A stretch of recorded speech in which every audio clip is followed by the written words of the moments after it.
दोस्तों नमस्कार, स्वागत है आप सभी का। अगर फिर से आई चलते हैं मध्य प्रदेश हुआ की ताजा खबरों की। लेकिन उससे पहले अगर आपने अभी तक इस चैनल को सब्सक्राइब नहीं किया तो सब्सक्राइब कर लें, जिससे कि आपको मध्य प्रदेश हुआ की ताजा खबर रोजाना मिलती रहे। सबसे पहली बड़ी खबर, मध्य प्रदेश के कर्मचारियों का डीए 4% बढ़ेगा। 7.5 लाख कर्मचारियों को 600 से लेकर 9,000 तक का फायदा। राज्य सरकार प्रदेश के 7.5 लाख कर्मचारियों को 4% महंगाई भत्ता देने जा रही है और इसकी घोषणा मुख्यमंत्री शिवराज सिंह चौहान ने नसरुल्लागंज में आयोजित एक कार्यक्रम में की और इसके भुगतान के आदेश 1-2 दिन में जारी होंगे। इससे महंगाई भत्ता 34 से बढ़कर 38% हो जाएगा और यह डीए 1 जुलाई 2022 से ड्यू है, क्योंकि केंद्र सरकार ने अपने कर्मचारियों को डीए पिछले साल दे दिया था।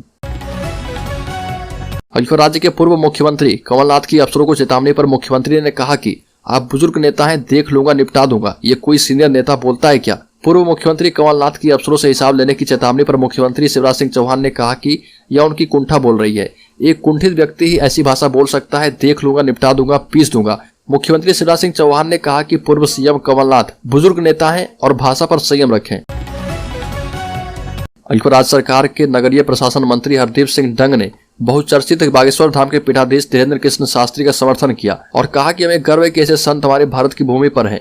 दरअसल धीरेन्द्र कृष्ण शास्त्री को लेकर नागपुर सहित पूरे देश में बवाल मचा हुआ है। अंधश्रद्धा उन्मूलन समिति की शिकायत के बीच प्रदेश सरकार और जिले के प्रभारी मंत्री हरदीप सिंह डंग ने उनका समर्थन किया है और मंत्री हरदीप सिंह डंग ने धीरेन्द्र कृष्ण शास्त्री के समर्थन की बात बालाघाट में सर्किट हाउस में पत्रकारों से चर्चा के दौरान कही।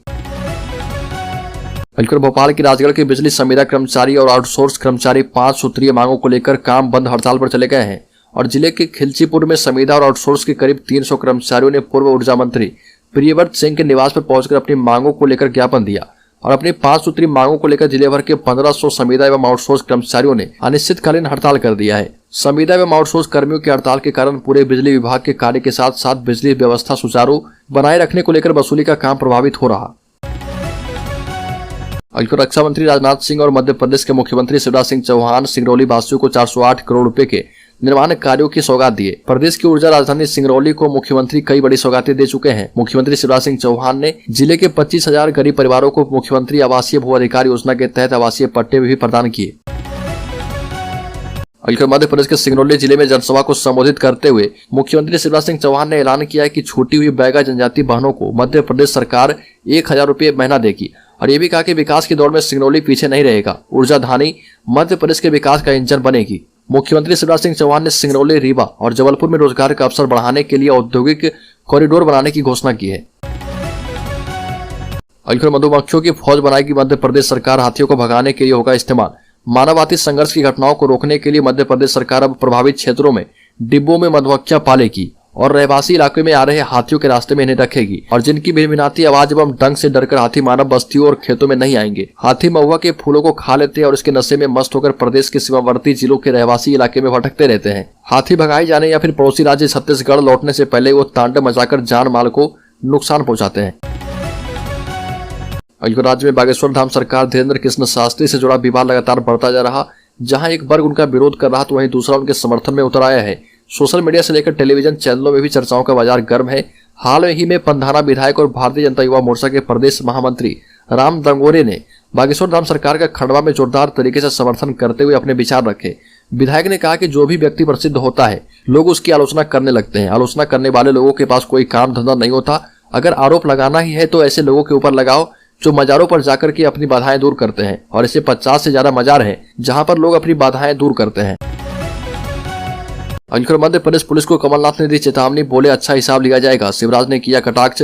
मध्य प्रदेश के पूर्व मुख्यमंत्री कमलनाथ ने इस साल होने वाले राज्य विधानसभा चुनाव से पहले पुलिस प्रशासन के अधिकारियों को कथित रूप से धमकाकर एक नया विवाद खड़ा कर दिया है। पूर्व मुख्यमंत्री ने यहां एक जनसभा को संबोधित करते हुए पुलिस वालों से कहा कि चुनाव आने वाला है, सबका हिसाब लिया जाएगा। जनसभा को संबोधित करते हुए कमलनाथ ने कहा कि चुनाव 8 महीने में होंगे और मैं कार्यकर्ताओं से कहना चाहता हूं कि आक्रामक या भयभीत ना हो। प्रदेश में कांग्रेस की सरकार बनने का दावा करते हुए कहा कि सभी पुलिस अधिकारी कान खोलकर सुन ले कि आगामी चुनाव के बाद सबका हिसाब लिया जाएगा।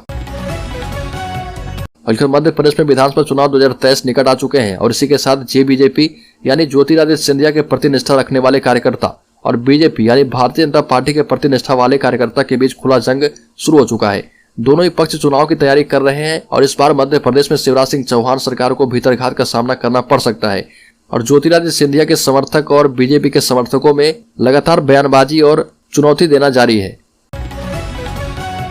हल्कर मध्य प्रदेश में अब घर बैठे कर पाएंगे अपनी प्रॉपर्टी की रजिस्ट्री।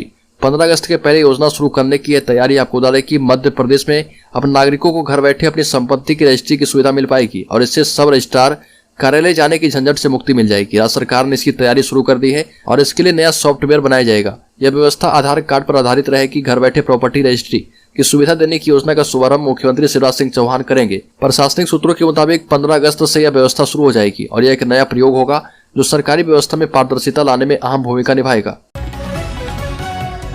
मध्य प्रदेश के मुख्यमंत्री शिवराज सिंह चौहान ने मेडिकल और इंजीनियरिंग की पढ़ाई कर रहे छात्रों के लिए बड़ी घोषणा की है और गरीब परिवार से आने वाले प्रतिभाशाली छात्रों की फीस जमा करने का वादा किया।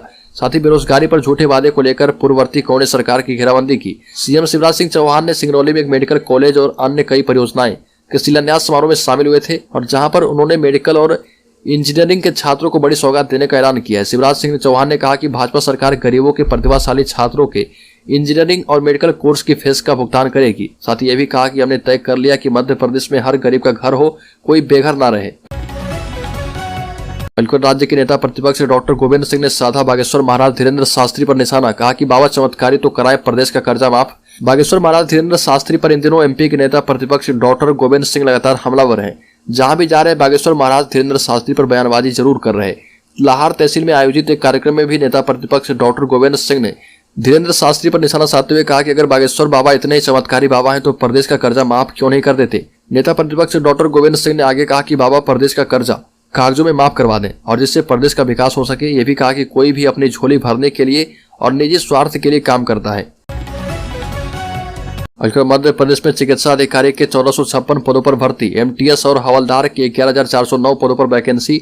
सरकारी नौकरी की तैयारी कर रहे युवाओं के लिए अच्छी खबर है। Madhya Pradesh public service commission MPPSC ने चिकित्सा अधिकारी के 1456 पदों पर वैकेंसी निकाली है।